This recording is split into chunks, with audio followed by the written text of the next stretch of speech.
Breaking news out of Germany has shifted the entire focus of the Nord Stream investigation.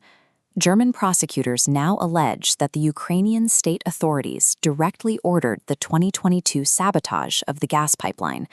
This puts Berlin in the position of pursuing a criminal case against the same government it is actively funding and arming for survival. To understand the stakes, you have to look at the target itself. Nord Stream was a massive piece of infrastructure, a multi-billion-euro economic artery designed to pump Russian gas straight into the heart of the German economy. If these allegations are proven true, it means Ukraine deliberately crippled the economic engine of the state currently providing the aid necessary to sustain the Ukrainian military and civil society.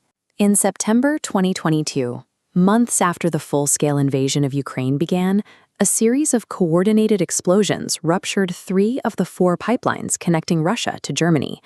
The strike in the middle of the Baltic Sea triggered years of global speculation, with intelligence agencies and the public trading theories and accusations over who was responsible. That period of uncertainty is ending.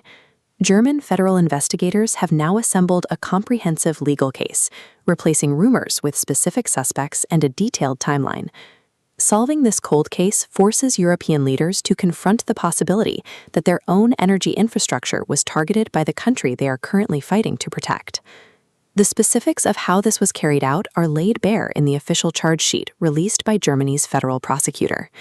The document centers on a primary suspect identified as C-K. He is a 50-year-old Ukrainian national and an active member of the Ukrainian armed forces. According to the prosecution, his journey began by slipping across the Polish border and into northern Germany, using a forged passport to bypass standard security checks. Once on the German Baltic coast, he met up with a specialized team of military personnel. Together, they rented a yacht and loaded it with military-grade explosives. From there, the team sailed out into the Baltic Sea. Investigators allege they spent several days circling the open water, methodically navigating to the exact coordinates of the pipelines.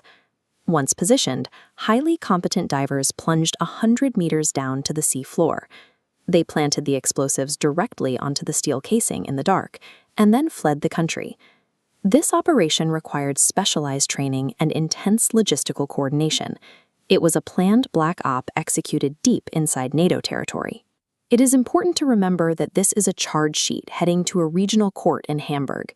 These are formal allegations that will be scrutinized in the coming months, not yet a conviction. The Ukrainian government has rejected the findings.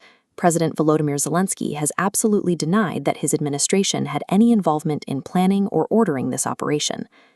To transition this from an intelligence assessment into established legal fact, German prosecutors will have to meet a high burden of proof in open court.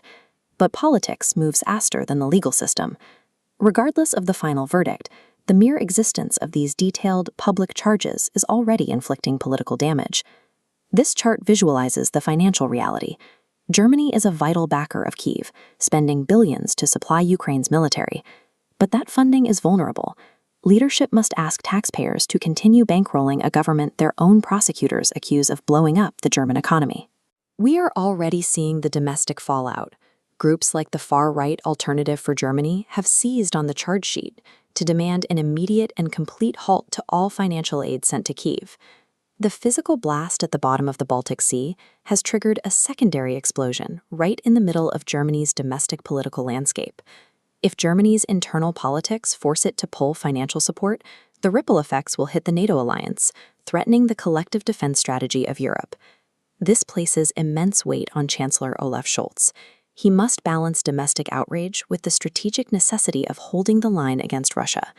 If this scandal causes German military aid to falter, it could create a domino effect among other European nations, shifting the balance of the war. The ultimate legacy of the Nord Stream sabotage could be measured in the loss of European unity, potentially splitting the coalition that has defined the response to the war.